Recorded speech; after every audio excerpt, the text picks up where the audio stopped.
Bien, bonjour à tous et bienvenue dans dans ce nouveau cours sur la notion d'onde. Alors on voit ici que le petit logo a changé, hein. Ça veut dire qu'ici on va être sur la notion d'onde, hein. Ça sera la dernière partie ici sur les ondes avant l'écrit en mars. Alors ça fait appel à deux chapitres dans votre manuel, le 17 et le 18, si vous avez besoin de faire plus d'exercices. Alors aujourd'hui on va commencer par des rappels, les rappels de première sur les ondes. Donc déjà premièrement c'est quoi? C'est quoi une onde? Alors une onde on a l'habitude, hein, si on jette un caillou dans l'eau, eh bien, on va voir des ondulations qui se propagent à la surface de l'eau. Donc ça, c'est une onde que l'on peut obtenir. Il y a par exemple d'autres, hein. La lumière aussi est une onde, le son aussi est une onde. Il existe beaucoup d'ondes différentes dans la nature. Alors en fait, à chaque fois, de toute façon, vous allez toujours avoir quelque chose qui va se propager. Alors, qu'est-ce que c'est que cette chose qui se propage? Eh bien, cette chose qui se propage, c'est de l'énergie. D'accord? Il faut faire attention. Une onde, c'est la propagation de l'énergie. Ce n'est pas la propagation de matière. Si je reprends mon exemple du caillou qui va dans l'eau, eh bien, si vous mettez un bouchon à la surface de l'eau, vous allez voir le bouchon osciller, mais qui va rester à la même position. Ça veut dire que lui, il ne va pas se déplacer. Il n'y a pas de déplacement de matière. Par contre, c'est que l'énergie qui va se déplacer. Et donc, par exemple, hein, si on prend une explosion, c'est-à-dire que vous allez créer une onde de pression, eh bien cette pression, qu'est-ce qui va faire que vous allez vous faire mal? C'est que justement, vous allez avoir de l'énergie qui va se propager, et c'est celle-ci qui va pouvoir vous faire mal. Alors, donc on va pouvoir noter, premièrement, donc qu'est-ce qu'une onde? Une onde, c'est la propagation d'une perturbation dans un milieu. Alors il peut être matériel ou pas, hein, c'est pas obligé, hein, des ondes peuvent se propager dans le vide, c'est tout à fait possible. Une onde transporte de l'énergie, voilà, donc de l'énergie, mais pas de matière. On va mettre ici, voilà, mais pas de matière. C'est une des premières choses qu'il faut connaître, hein, c'est la propagation d'énergie et pas de matière. Alors, par contre, il y a deux natures, on va dire, globalement, les ondes peuvent avoir deux natures différentes. Les premières, c'est celles qu'on va appeler les ondes mécaniques, et les deuxièmes, c'est ce qu'on va appeler les ondes électromagnétiques. Alors, mécanique, eh bien, ça veut dire quoi? Ça veut dire qu'on a besoin d'un milieu matériel pour se propager. Typiquement, eh bien, c'est le son. Le son est une onde mécanique, c'est-à-dire que si vous enlevez toute matière, eh bien, le son disparaît. Alors, ça peut être soit un liquide, soit un gaz, soit un solide, mais il vous faut quelque chose de matériel. Donc ça c'est ce qu'on va noter. Donc les ondes mécaniques nécessitent un milieu matériel, que ce soit un gaz, un liquide ou un solide pour se propager. Contrairement au deuxième type d'onde qui existe, enfin pas d'étude mais de nature, ce sont les ondes électromagnétiques, c'est-à-dire de la lumière par exemple.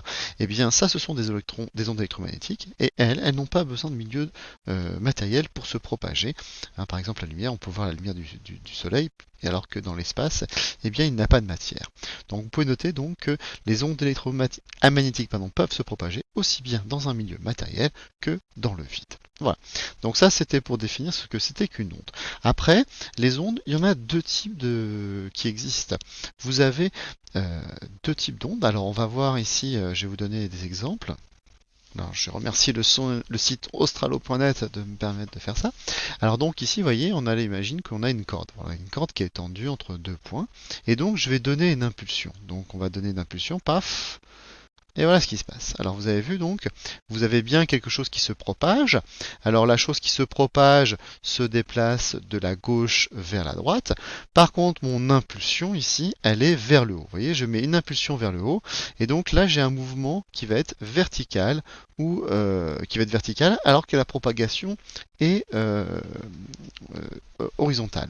Et donc à partir de ce moment-là, eh bien vous avez un nom d'onde qui va exister, c'est ce qu'on va appeler une onde transversale. C'est-à-dire que la perturbation que je lui donne, eh bien elle est perpendiculaire au sens de propagation. Ça c'est le premier type d'onde qui existe. Alors vous allez pouvoir noter que donc les premiers types d'ondes qui existent, ce sont les ondes qui s'appellent transversales, donc là où la direction de perturbation est perpendiculaire à celle du son. Hein, typiquement ici, c'est quoi? C'est une corde que je donne un petit coup sur la corde. La corde va vibrer de manière, on va dire, verticale, alors que la propagation, elle est horizontale. Hein. C'est ce que je vous mets ici. La perturbation se fait dans cette direction-là, et puis l'onde, elle, par contre, va se propager dans l'autre. La deuxième partie qui va nous permettre la deuxième type d'onde qui existe, eh bien, c'est le son. Regardez bien ici, eh bien, on a pris ici un tuyau dans lequel, eh bien, on a mis de l'air. Maintenant, si j'envoie une impulsion, eh bien, regardez bien ce qui se passe. Voilà. L'impulsion ici est bien horizontale et le déplacement est aussi horizontal. Et bien dans ce cas-là, ce type d'ondes-là vont s'appeler des ondes longitudinales. Vous allez pouvoir marquer. Donc les ondes longitudinales, je vais mettre un S ici parce que j'ai mis les ondes.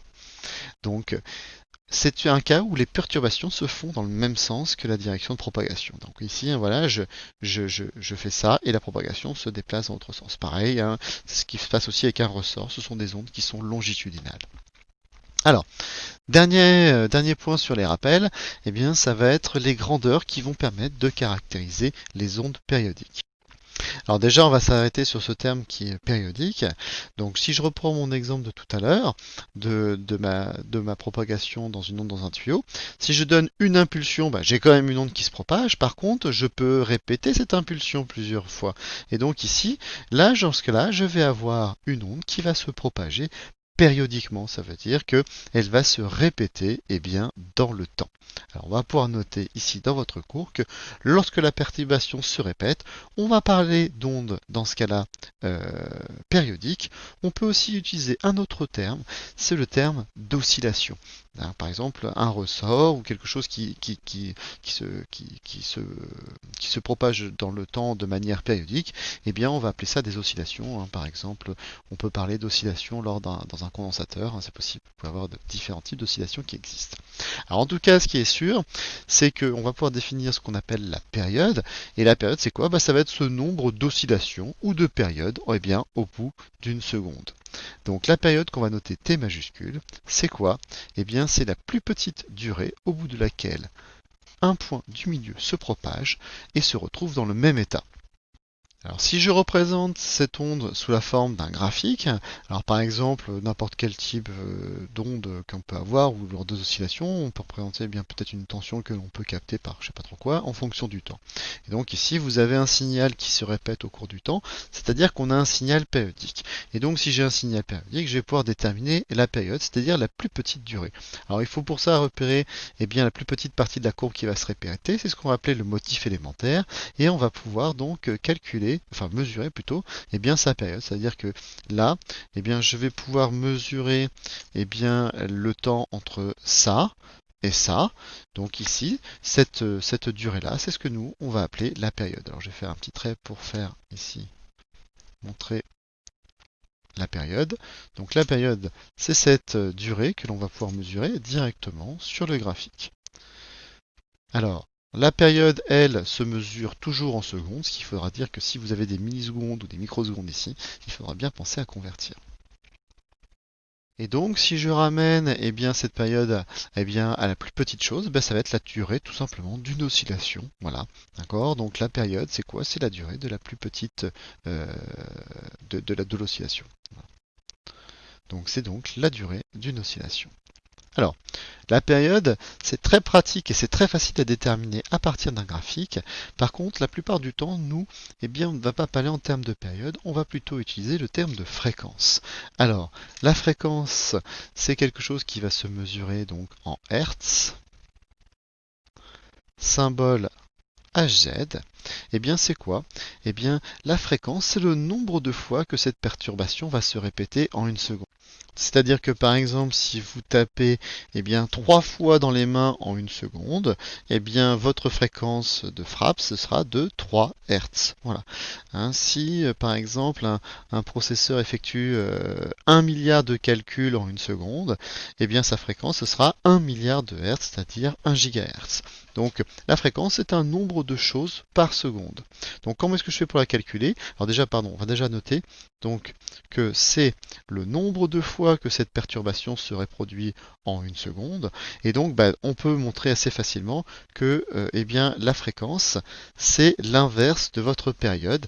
C'est-à-dire que vous avez cette fameuse formule que vous commencez à connaître, j'espère, F égale 1 sur T, ou évidemment T égale 1 sur F. Voilà. Avec S avec F donc en Hertz, et T eh bien ici en secondes. Voilà. Alors donc on peut utiliser pour la caractériser cette onde la période, la fréquence. Il existe encore une autre grandeur qui s'appelle la longueur d'onde. Et cette longueur d'onde, on va la noter par la lettre grecque lambda. Voilà, ça c'est lambda. Et donc comme c'est une longueur, on va la mesurer en mètres. Alors, quelle est cette longueur d'onde? Eh bien, la longueur d'onde, ça va être un peu comme la période, sauf que cette fois-ci, ça va être en termes de longueur. C'est-à-dire que ça va être la plus petite distance qui va séparer deux points. On va pouvoir le noter. Donc, c'est la plus petite distance qui sépare deux points. Alors, par exemple, ici, on imagine qu'il y a des vagues dans l'eau. Eh bien, la plus petite, si je prends par contre cette fois-ci, eh bien, la hauteur en ordonnée et la distance en mètres, eh bien, votre longueur d'onde, ce sera la plus courte distance entre deux perturbations. C'est-à-dire, par exemple, eh bien, ça peut être, eh bien, cette longueur-là. Donc ici, de là jusque là, j'ai une longueur d'onde, hein. Par contre, j'en ai une autre ici, hein. Je peux la mesurer de là ou là aussi si je veux. Et ça, par contre, comme votre graphique ici, il est gradué en mètres, eh bien ça, ce ne sera pas la période, hein, ce sera la longueur d'onde, c'est la plus petite distance. Donc on va pouvoir noter ici lambda, de là jusque là, lambda. Voilà. Alors, donc entre toutes ces grandeurs, alors il existe un autre mais que je n'ai pas détaillé, par contre, ça c'est la pulsation. On l'avait déjà vu, on l'utilise un petit peu moins pour les ondes, mais elle est tout à fait possible ici. Alors, il existe une relation entre toutes ces grandeurs, et bien ce qui va permettre de relier ça, ça va être la vitesse de l'onde. Alors la vitesse de l'onde, eh bien cette vitesse, on peut la noter de deux manières. On peut la noter V minuscule pour vitesse ou C onde. Alors C ici écrit en minuscule et onde en indice. Alors C ça veut dire célérité. Alors on utilisera plutôt le terme de célérité pour la lumière, mais ça peut aussi s'utiliser pour le son, c'est tout à fait possible. Pour le son souvent on met V, pour la lumière on met C. Voilà. En tout cas cette relation-là va me permettre de faire le lien entre toutes les grandeurs que l'on a vues. Alors ça reste une vitesse donc ça se mesure forcément en mètres par seconde. Et donc ça va être la vitesse à laquelle eh bien, l'onde se propage dans le milieu. Alors comment est-ce que je fais pour me souvenir de cette formule-là? C'est pas très compliqué, puisque vous devez connaître votre formule de la vitesse, hein, V égale D sur T. Eh bien, quand il s'agit d'une onde, eh bien, le V va se transformer en C pour célérité. La distance, c'est la longueur d'onde. Et puis le temps, eh bien, c'est la période. Donc maintenant, j'ai une formule, c'est celle-ci. Ça va vous donner que C égale lambda sur T. Et comme vous savez aussi que T égale 1 sur F, on pourra dire que C égale lambda fois F. Voilà. Donc ici, vous avez toutes les formules qui vous permettront de calculer eh bien, toutes les questions que l'on pourra vous poser aux exercices. Voilà, c'est terminé pour cette vidéo. Je vous dis à bientôt. Au revoir.